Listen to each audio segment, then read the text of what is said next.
All right, guys, good morning. Okay, so I wanted to give you real life, a real life look, a little tour of the backyard. So we're in zone 9 in Southern California. It's starting to get nice and crisp out here. It's looking a little bit trashy, but hey, it is what it is, right? The garden has to sleep at some point. So I am loving my rose bushes in here, although we're getting a lot of just this one in particular, a lot of aphid damage. But that's fine. I'm not really worried about it because we're moving into cooler months. Okay, so the plan here is we have this nice little arch going on for our grapes. We have grapes on that side and grapes on this side. So if you guys are new to this channel, I live in suburbia. I have a very small backyard, but I really maximize it to like the fullest. I have a veggie garden. I have a cottage garden. I have succulents. I have fruit trees. And so over here, I really wanted grapes. Originally I grew them in that corner, and you'll see when we make our way over there, it just did not work. They spilled into my neighbor's yard. So we tried, this over here. So we have one cattle panel bent up over. So that's a 16-footer. We had one there, but then I impulsively like cut it up. I mean, I made good use of it, but anyways, so next spring we're going to be putting another one over there, and then possibly a third to kind of just drag it down that way. Look, this looks like trash back here, you guys. That's how it gets after summer. I just throw everything in there, but I intend on cleaning it up. Okay, so we have our compost bin over there that my dad and I built, and you'll find in this garden a lot of stuff is like thrifted, gifted, upcycled, built ourselves, to really make it economical for us. So originally this was all grass, and so we cut in here, we modified that. I'll talk about that another time, but this space here, this was for our Roma tomatoes, and I had this whole plan this summer where, if you guys followed along on my Instagram, I was gonna, tie these up. Anyways, life happened, and I literally let everything flop over. And yes, it was hard to get to the tomatoes, but honestly, they did really well. So next summer, I don't know what I'll put here. I don't know if I'll put our Romas, like our San Marzanos here, or what I'll do, because I always modify things every summer. Again, we have cattle panels that we've cut up here on some T-posts. Those stay, because we have such a small backyard, and I should say because I manage it. My husband will help do some stuff, but he's pretty much an indoors guy. So I have to use things as like doubled up. So in summertime, this is for my heirloom grown by seed tomatoes that just kind of go wild. And then in wintertime, I drop these down because they're just held on by zip ties, and that's on purpose. You can get those little metal ties if you had a bigger yard and you didn't want to fuss with things, but we modify things here. We make them interchangeable. So this actually drops down. We take those zip ties off, we drop it down, and then in fall and winter time, I use this as a pea trellis. And the same thing for this one and that one. So these all grow peas, and then underneath and around, which is going to happen here shortly. I didn't make a lot of time to start seeds this year. So, I mean, I spent the last several years just seed starting. So I might just be a big old lazy fool and buy some 6-packs. I don't really know. It's like no judgment, whatever fits into your lifestyle. So anyways, we usually have, a bunch of lettuce. I don't ever really typically plant in rows. Everything's kind of wild. So lettuce, we'll do a lot of spinach, kale, things like that around the peas once these drop down. So these pathways, they're kind of covered up, but this whole area, it's all filled with greens. This gets really shaded out in wintertime, so I only put things in here that I know that'll do okay in like literally 1 hour of sunshine. And sometimes in the deepest of winter, it only gets like an hour. So I'll do like kale. Yes, kale can do that. Gonna end up removing this oregano because it just is bananas. I have 2 oreganos. It's crazy. Chives. I tried to plant herbs and stuff underneath in summertime. All my herbs and flowers, like my what are these called? Sorry, I got allergies, guys. So you hear me sniffle. So marigolds, I interplant a lot of that in summertime. You can still see I have a lot of basil and stuff. I'm going to be taking this dahlia out. So I'm going to rework this whole area. You can see I still have this this poor guy. So we went on vacation, and when we came back, it was literally destroyed by tomato hornworms, and I just haven't gotten to pulling this one out. Obviously, I got to these ones, but like, look, it still wants to put fruit off. It's trying really hard, you guys. And even new growth here, but it is cooling down. So this is a time where we really want to utilize our small space garden and make it as productive as possible. So this weekend, those are going to come out, drop down, start doing some peas while it's warm enough for them to germinate. This whole...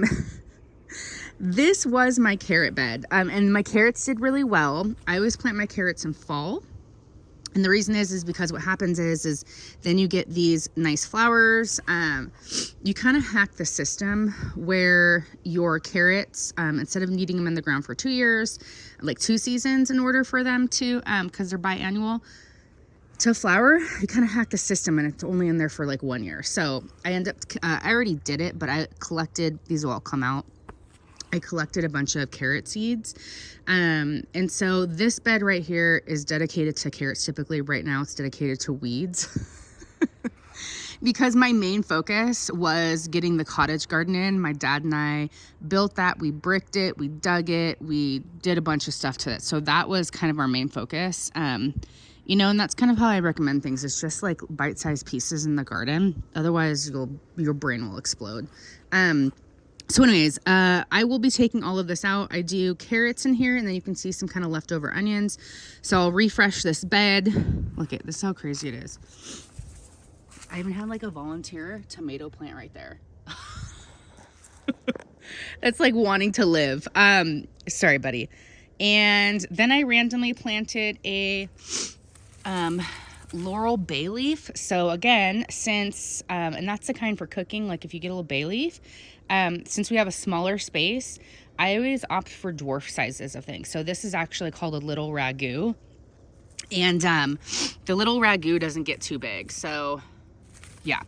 And then over here, I'd ripped a lot of stuff out. So this is all kind of in transition. Those are new rose bushes.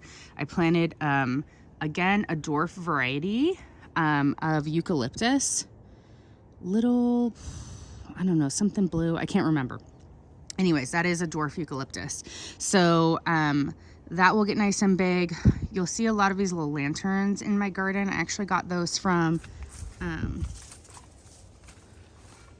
got these from an estate sale, and they just look so rad. Literally $10. That was like those were like super cool finds. I really was excited about those. And I put little twinkle lights in there. It kind of just lights up the garden. My aesthetic is kind of like worn, I don't know, a lot of wrought iron stuff. Anyways, so in here we got some rose bushes, we got some sage. You'll notice a lot of stuff in here is, I intermix a lot of stuff, so I got succulents in here too. I like the vibe of florals, but we get hot out here in zone 9 AB, depending on like where we're at, like in the season or what year it is. So there's times where we have been like, I don't know, hundreds the whole summer, and then there's been times like this summer it was like 90. That's it. So you can see this one got really crispy. So that hopefully will make its little comeback. But anyways, so we got some bulbs and stuff in here. I'm definitely going to rework this. I'm going to take a lot of these bulbs out. I'm not sure what I'm going to put in there, but you'll notice throughout like my video tapings, I like to put a lot of nasturtium in. One's down there trying to live.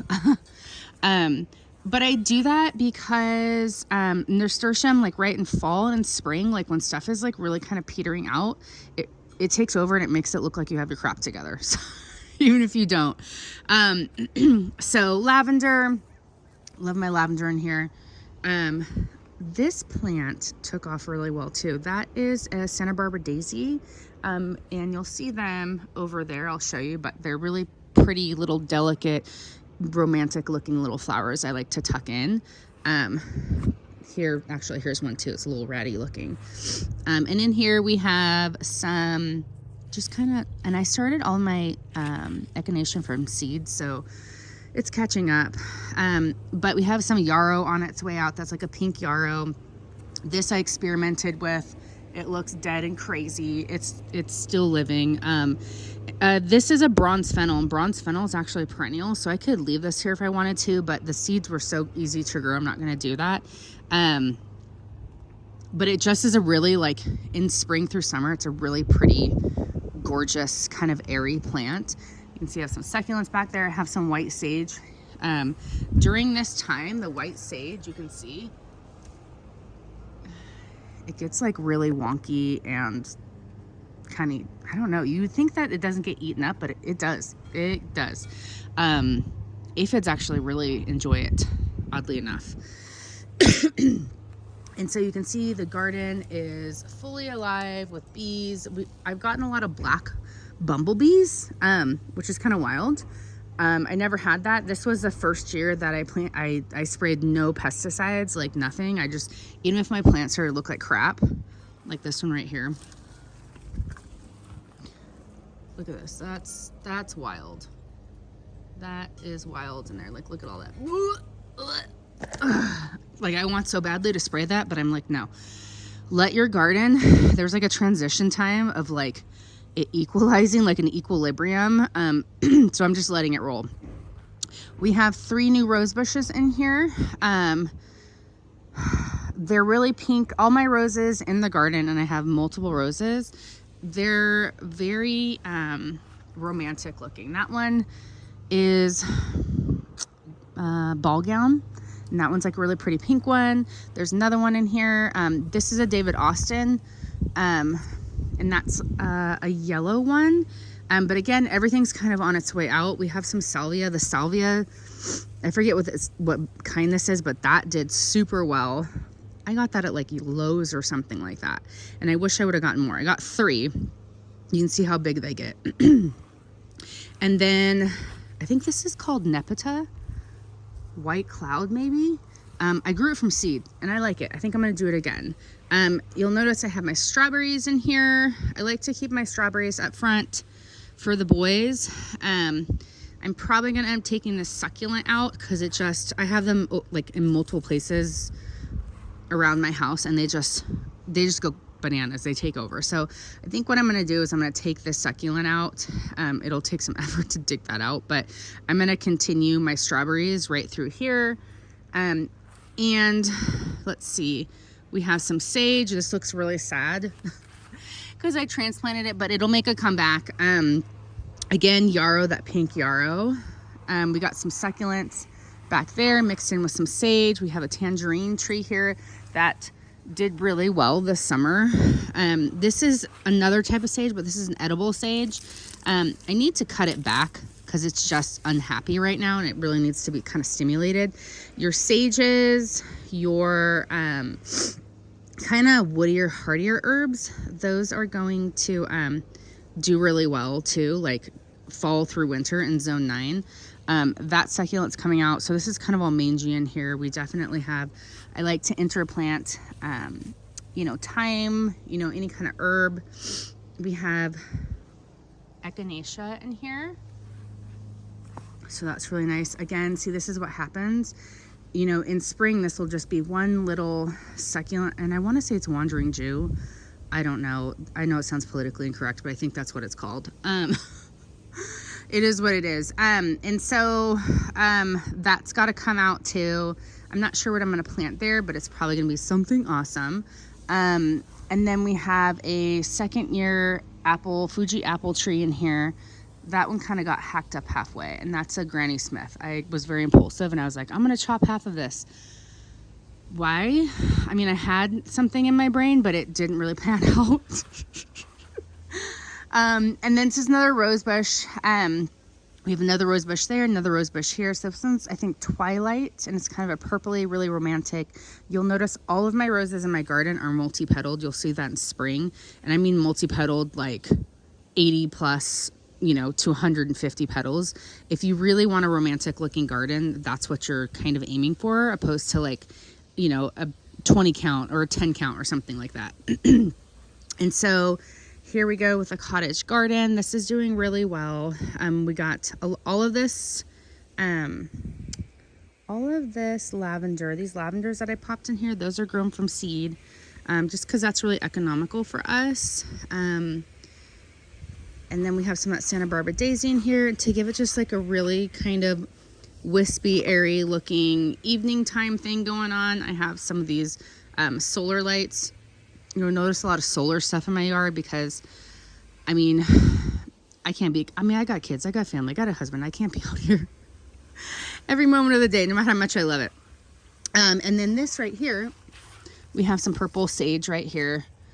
This smells amazing. It's going to seed, so you can tell right in here, they're starting to turn brown. So when all of these turn brown and they've been on here for like a week or so, brown, completely brown, then I'll pull these off and I'll save these. So saving your seeds is gonna, especially if you like a plant, you don't have to repurchase it every year. Saving your seeds is a great way economically to go. So in here I got like some of my potted plants. I got a Japanese maple in here that my mom gave me, that just started from a little baby, just a little sprig, and I'm trying to kind of grow that into a tree. And then I can't remember what that, like, it's not a bonsai. I don't know. It's some drought tolerant native out here. Succulents, you notice a lot of succulents in my garden. I did pull out some of my rosemary, and, so I planted it in a pot. I prefer it in a pot. Well draining soil. And so this is my little experiment over here. Obviously somebody is eating it, which I'm guessing it's Super Kitty or cat. Yeah, the kids named them Super Kitty. This is sweetgrass, you guys. So the sweetgrass, you know, that Native Americans would burn for ceremonial purposes. That's what this is. I try to grow, like, that's why I have white sage over there. I love to burn that, but it's incredibly there's Super Kitty. It's incredibly over harvested at this point. And like really unethically too. So if you can grow it, and honestly, like, it looks wild and crazy right now, but if you catch it in spring and early summer, you know, and you bundle that up, it's awesome. But yeah, I try to grow it if I can. And honestly, I feel like it's a lazy man's plant because you don't have to do anything to it. Okay, moving on to our dahlias. Okay, so I grew these dahlias from seed. This is a second year dahlia plant. Well, obviously this is one. This is one. I have several of them throughout the garden, one over there. And those are seeds from Florette Farm. Really awesome story. If you can ever, you know, hop onto Netflix and watch her story. Okay, so they're a little bit insane.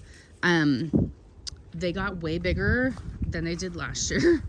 And so what I'm doing is there's one in here. I chalked it down actually, and I put this tomato cage around it. So I want to find another tomato cage actually like this because it's super sturdy. Sometimes when you go to, like, you know, Walmart or Lowe's or whatever, they just are crappy tomato plants. And to be honest, the only thing that I use tomato plant cages for is anything except for tomatoes because they suck. There's another one there, so I got to get another cage for that. But interplanted in here, we have these are roses, multi-petaled earth angel, some salvias in here. Let me head back over here. And so this right here, this is an experiment, okay guys, so don't judge me if it comes out crappy. These dahlias, I'll probably only have one dahlia in here next year, and find another place for the other one. But this is actually a pink Eden climber. And so typically you're thinking, Lauren, like, sorry, there's a beer can in there. It's my husband's favorite beer. It just fell off. He didn't just chuck it in there. That'd be crappy. Anyway, so the idea is that next spring, you can see I'm kind of training. I'm training this this is a main cane, you guys. And so a main cane, that's where you're gonna get these offshoots right here. And those are gonna give you your abundance of flowers. And so I'm training that to go sideways, hoping all the flowers will spill over. I don't know if that's gonna work or not. We'll have to see.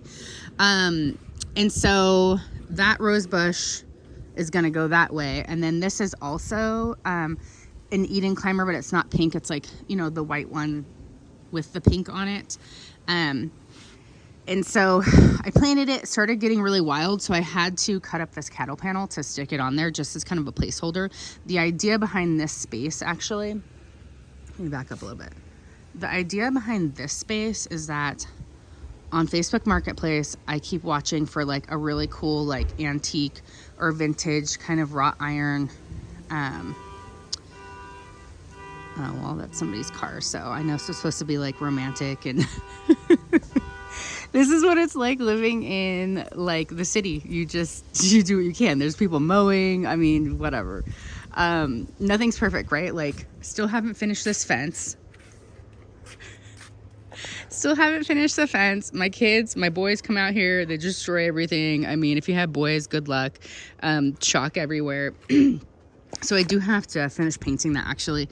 And I was going to wait till probably end of November once I start cutting everything back and I can actually get in there. Also too, I love, this was a wild choice this year.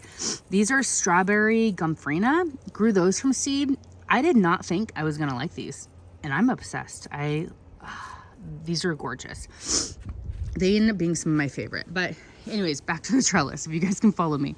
I really want to find something that's in our budget, something cool and antique that's really going to kind of match the vibe out here.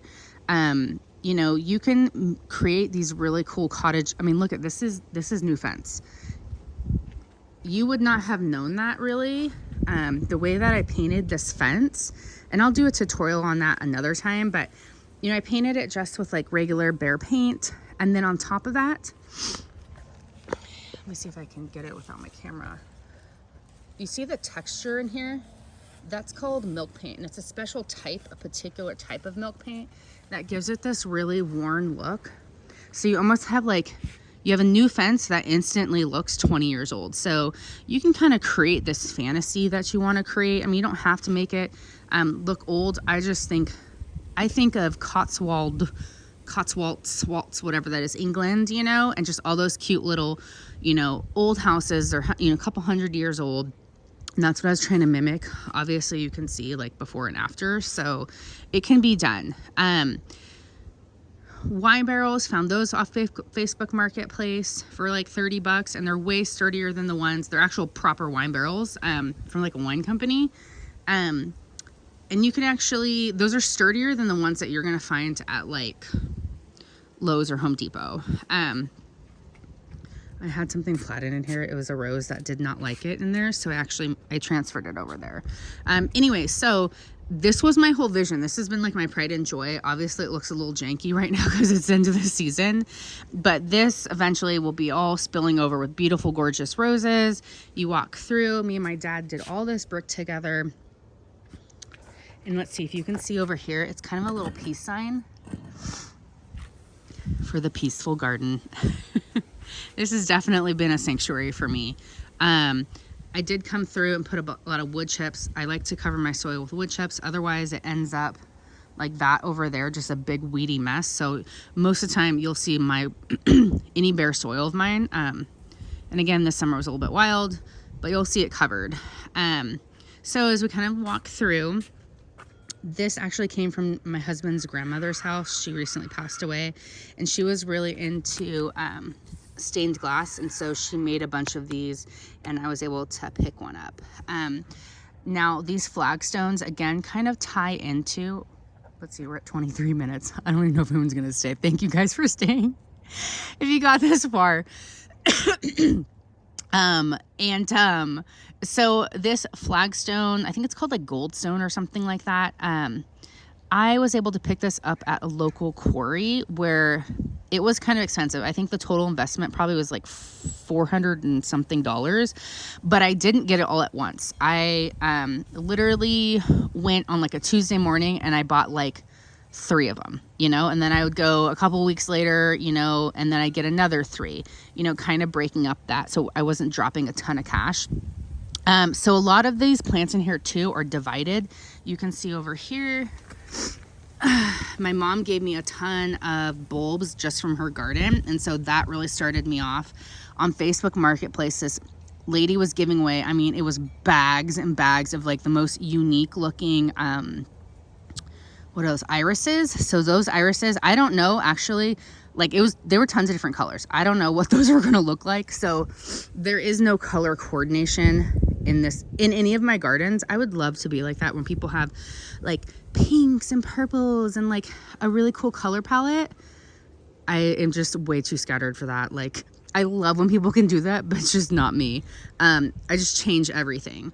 So I need to come through and shear this down. Normally, you know, this is all nice and kept and tidy. And the idea behind that is this whole whimsical garden with like structured kind of spaces. I like that contrast of like structure and just like wild. I think that's really great. So, you know, we got some random stuff in here. It just kind of, this garden, since this was a first year garden, honestly, I pulled a lot of stuff out already, and it needs a good cleanup. These need to be cleaned up. We need some wood chips in here. But it's kind of, you know, we're on the back end, so it's going to be slowing down, going to sleep. I did plant, oh, I'm very excited about this, you guys. I got this for my birthday. So this is a David Austin. It's an orange one. Honestly, it's like escaping me, the variety, but that's going to be cool. I haven't really had a ton of orange in my garden, but I have for years been really drawn to this rose. And so I finally got one, and then I got one to stick back over there where actually that what do you call that, grapevine is going to come out, because it's no good there. I found this at an estate sale. These again, estate sale. Even the hooks, those hooks were like, they actually were black. They were given to me, and I had spray paint on hand, so I just spray painted them. Again, Facebook Marketplace, everything is discounted here except for these. These are cool little twinkling lights. Remind me of little fairies that come on, those solar ones. Again, we have some thyme and stuff in here.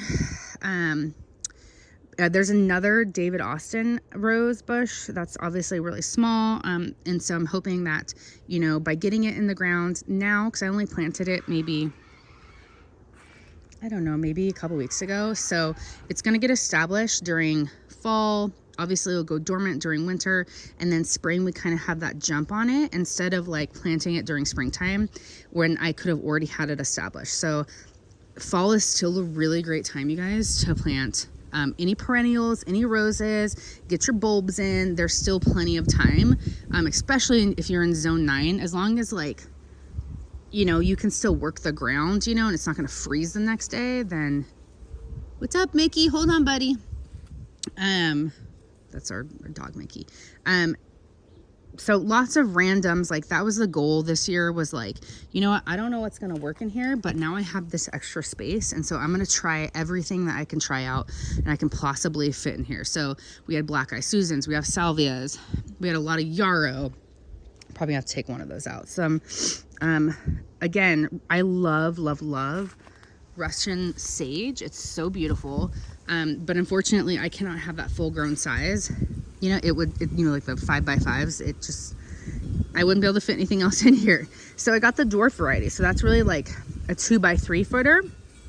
And then I kind of experimented in between the pavers, and I like how this turned out. I put some sedum in here. This is kind of a little miniature succulent, and it just stays this high, but it just adds this whole another little whimsical look. So now that we're moving into fall, I'll probably get a couple more flats, plant them in these little guys. There's some random stuff throughout here. This is a scabiosa. It didn't really like it over here. And this kind of got a little gangly too. This was a carnation. I don't know if I'm getting old, but like, I really am into carnations. Like the last year or two, I'm just like, I can't get enough of them. I love them. So I don't know. Hopefully it's not an indication of something.